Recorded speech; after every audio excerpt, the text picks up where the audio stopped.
This right here is the best Civic that Honda has ever made, specifically this hybrid hatchback, excluding the Type R, of course. Now, the sedan is a great Civic. However, the sedan has gotten kind of large. It feels more like an Accord, and the Civic hatchback is actually a full 6 inches shorter in length than the sedan, which makes it look and feel much more like a Civic. The powertrain in this car is kind of overkill, really. It's the same exact one found in the CR-V and the Accord, which are much bigger and heavier than this car, and Honda knew that it was overkill, so they detuned it for the Civic.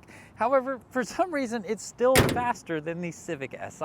Now, because this is a Civic hatchback, Honda really cares about things like handling and performance, which is why this car has some pretty wide tires. It's actually rocking 235s, which is much wider than what you'd find in something like a Prius, but even though it's got wide tires, it still gets up to 50 miles per gallon.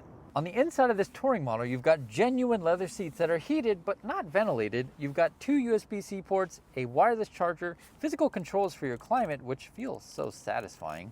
You've got a 9-inch display with wireless CarPlay and Android Auto and Google built in. I mean, look at how incredibly snappy that is. Now, the hatchback might be 6 inches shorter than the sedan, but I've got plenty of space back here. I'm 6 feet tall, I've still got tons of legroom, I got a little bit of headroom, and it's just overall pretty comfortable back here. And because this is a hatchback, you have a much more usable cargo area. You have this retractable shade cover, you have your subwoofer for the Bose sound system, and when you fold down the seats, which it's pretty easy to do, you just have a huge space back here. And in case you're wondering, no, unfortunately, there is no spare tire. Now, this is definitely a masterpiece, but the only problem is its price. It cost $34,000.